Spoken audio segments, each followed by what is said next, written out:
of just what he went through A bunch. the last A bunch. I mean, he went through the process of understanding what he's like, how he needs to take care of his body, and I think through this he'll learn that a lot more and do a great job with. One thing I saw was just like nutrition, mobility, like the whole. He had a great holistic approach this offseason. I think that going through it again, I mean, he'll just fine tune that even more and get better out of it. So you hate to see that happen to him, but I think that in the long run, I mean, it'll benefit him more than you see right now, which is kind of hard right after it happens. But I'll be with him through it the entire time. So I'm excited to see that process and just see him developing. And you've spoken about you and receivers holding each other accountable. There's been on the sideline, we've seen some heated conversations.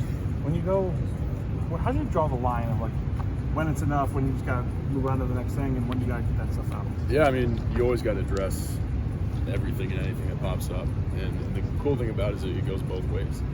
And you need to have that. I mean, yeah, it's gotten heated a couple of times with Chim, but that's a good thing. Like as a quarterback, you want that. You want guys wanting the ball and wanting to get open. So I don't think there's really a line that needs to be drawn. I mean, when you're out there with all your boys, you got to do whatever it takes to win, and that's making sure everything is put out there and everything's said. So we're gonna keep holding each other accountable and let each other know what we see.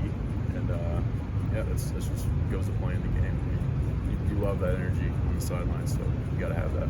Is it better to get that out immediately as opposed to maybe like 100%. letting it fester? Oh, 100%. Yeah. Whenever you can just let out whatever, it makes everybody more clear on what they see, what they feel. And I'm not running the routes. I can't feel the leverage, how they're playing. I mean, I can see it, but I mean they feel it the best. So getting it right from them is the best. I know y'all matched up with Illinois last year, but this will be the first time with Bielema coming back to Camp Randall.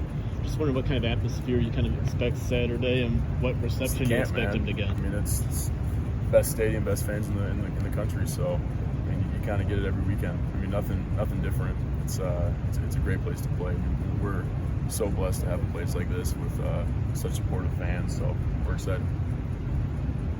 Talking to Hayden, he mentioned that with the tight ends, it felt different without not having Clay there after he went down. Just curious if you felt the same along the offense with Clay being down. If it felt like I mean, definitely different. That's he was making plays all year. I mean, the big thing with that group now is that they all got to step up and they all got to do their jobs just a little bit better. I mean, that goes for the whole team though. So yeah, it's different, but I mean, we'll work with it.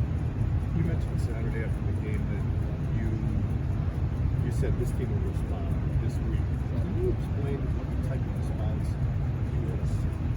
I guess you can only whether it's just from the offense or the team overall.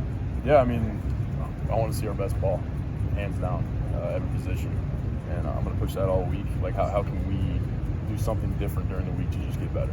And I mean, that goes through the whole season. That's what you want to see. But I want to see a complete Wisconsin Badgers football game, and that's what that's the standard I'm setting. And I got to do my job every day during practice to set that. So it's just really holding everybody accountable to doing their job and really focusing in on the plan and the details of it and executing those. You know, we only got to talk to three of you Saturday, so it's tough to get a vibe for what a lot of players felt like after that game. Can you share, was it anger? Was it being stunned a little bit? Was it some humbleness there? And what happened? Yeah, I mean, it was, I'd probably say a mix of all that. I mean, not really one theme for the whole team. I mean, everybody kind of had their own, everybody pulled their own thing from it. But yeah, you could say anger. Everybody was upset, obviously. I mean, you never want to do that. You never want to lose like that. But really, it was, you go back and watch the tape and it was just doing your job. And everybody really trusted it, just going. And I mean, I think guys are frustrated with themselves on that, just knowing the plan but not executing it. And that was one thing that, I mean, the coaches put us in a great position to go execute, but there's sometimes we just didn't execute it. And us as players, we got to do a better job of that. And to play team football, we got to do that. And I know the guys know that. I think that's what frustrated the guys the most. But I mean, it's controllables. It's little details that to the outside eye you wouldn't see but I mean, we all see it on a daily basis. So it really just comes down to just executing the job. Before Skyler, just before the half, did you just do it just like to get it out there? How would you? Yeah. Okay. Yeah. Throw a touchdown. Right. But like, well, I mean, did you think he obviously had a step on? Yeah, he was open. Okay.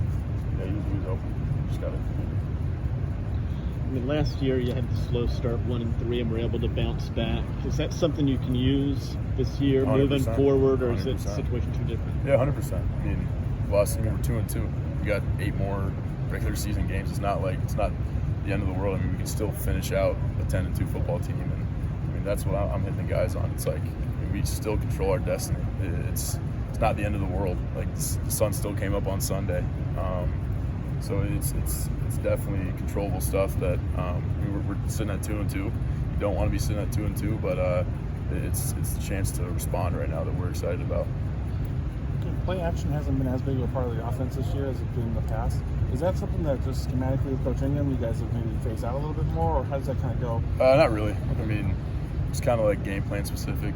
You got to get a feel for what the defense is doing. If they're really triggering on the run, I mean, if they're not triggering, you're not really going to get a good play action. So it's really just kind of feeling through the game, what's working, what's not, and just adapting off that. So it's not really we're not dialing back during the week. We still go into each game with our run actions. So it's more of a how flow of the game, is it going to work or not kind of thing. Because I would say you've done it so much, you're comfortable, right? It's not like you said, like, hey, I don't want to do this as much. Oh, yeah.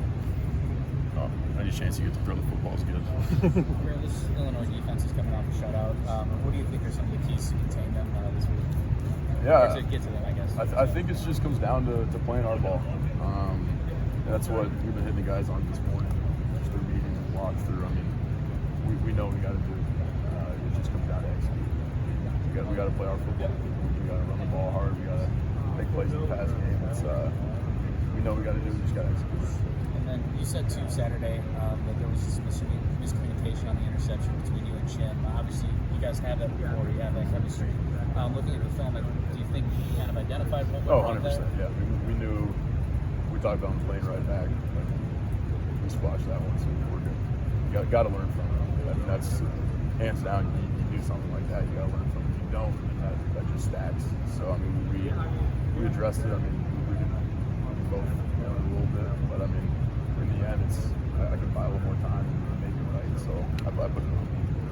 Do you feel like through these first 4 games you have a clear understanding of the identity of this team, or is that something that kind of evolves as the season goes on? I think it evolves. I mean, I think that we have a good foundation.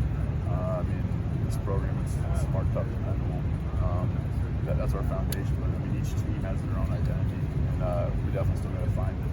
And I don't know if it's something you got to like address, but it's more something that comes to life that I'm excited for. I think this week's a really good week for us to really dig into that and kind of find it. What do you think of the Wildcat? And was that something you guys have been working on off season? Yeah. In fall camp, or was it leading into that game? Leading into it, really just trying to find different ways to move the ball, and I think Brady did a good job of that. Did a good job on the pass. I know he was excited for that. So, yeah, it's a good little wrinkle. I mean, you got to have wrinkles in each game plan. So it was definitely fun to have that out there. Go ahead. Brennan said something last week about there being a group wrinkle that decide on jerseys. Are you part of that group? Yeah. How Not big really of a group? a big part of it. I was I going don't- to say, what do you guys have to decide on? I mean, we know about the red pants, but what comes to that group? I mean, they all just kind of come together and ask each other, what do you want to wear this week? And it's kind of like a 3-minute conversation, and then we figure it out. I mean, Bray loves the swag, loves the uniform, so I mean, he's got a little. He likes to pick it, but sometimes you just gotta dial it back a little bit. It's more about how you play. It's not about what you're wearing. I think that's one thing that I've kind of always stood by. But the guys like it, so it's a fun thing to do. Who's all part of that? It's kind of just the captains. Me, New, and Herbie. What can you decide on besides pants? Yeah, there aren't that many combinations. Yeah, we don't have I mean, 15,000 No, right. uniform comp. It's more just face masks, pants, cleats, socks. Yeah.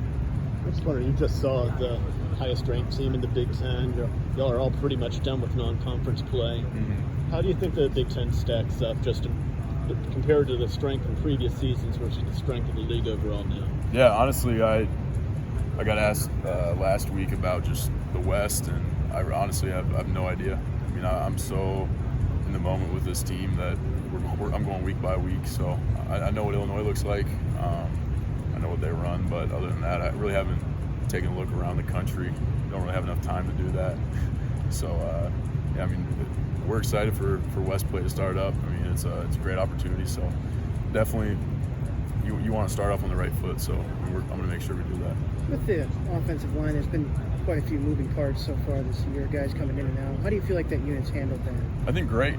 That's one thing that I appreciate a ton. I mean, I think there's a lot of guys in that room that they can play, and they've showed that. So when you got a lot of guys in the room that are they're hungry and can do it, I mean, as a quarterback, that's fuel. It's exciting. So definitely love that room right now. All right, y'all.